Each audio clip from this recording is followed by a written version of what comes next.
Wild mushrooms or alambi as we call in Marathi. We GSBs crave for it. In Mumbai we get it very rarely. Places like Goa also get it in only monsoon season.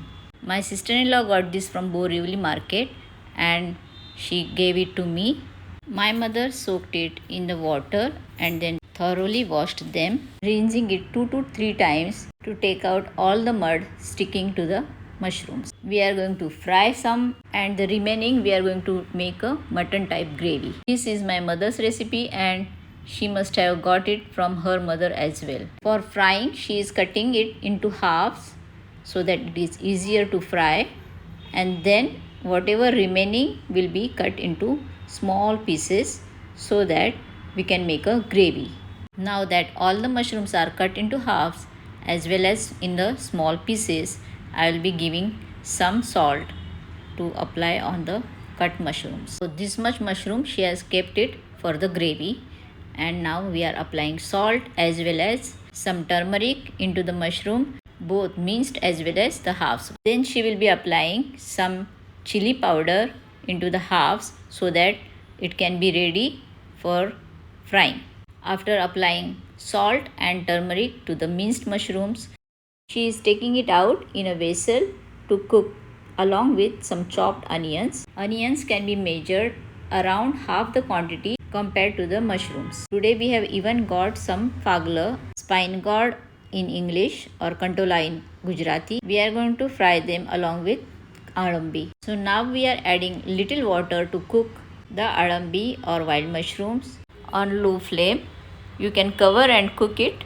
It will take around 20 to 30 minutes to cook this. Now I am heating some oil to make the masala. Just the way my mother has said, I am adding one sliced onion, saute till it turns pink, and then add the garam masala, 2 teaspoons of coriander seeds, 4 to 5 black pepper, half inch of cinnamon, 3 cloves, 1 bay leaf, quarter teaspoon of cumin seeds, 1.5 teaspoon of fennel seeds, and 1 teaspoon of poppy seeds. Except poppy seeds and fennel seeds, add all the masala into the onion.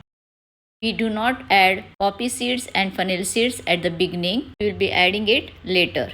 After the onions have turned softer, I am adding half cup of grated coconut here. Then saute it until the coconut turns pinkish in color. Then add 4 to 5 garlic cloves. Then stir for a minute or two.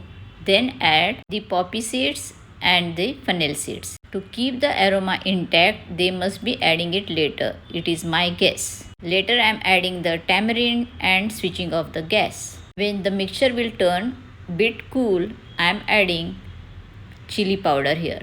I am adding about 2 to 3 teaspoons of chili powder. Mixing it well with the garam masala, coconut and onion mixture.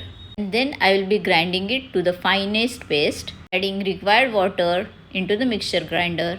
So this way the paste is ready to be added into the mushrooms. I will clean the jar with some water, add it into the mixture and cook it, stirring in between until all the flavors get incorporated very well and the gravy becomes a bit thick. I am adding little bit of salt and little sugar for taste after checking all the seasoning. This is ready to be served. It's the time to sprinkle some chopped coriander leaves and keep it aside until we are frying wild mushrooms and spine gourd. My mother has applied some rice flour and semolina together to get the crispiness to the mushrooms. Heat some oil and then arrange all the mushrooms on a shallow pan and cover and cook, turning it to the other side as well to make it nice and crispy. This way all my mushrooms are fried together along with fagla, which is spine gourd, is ready too. I guess this recipe requires more likes, more subscribers.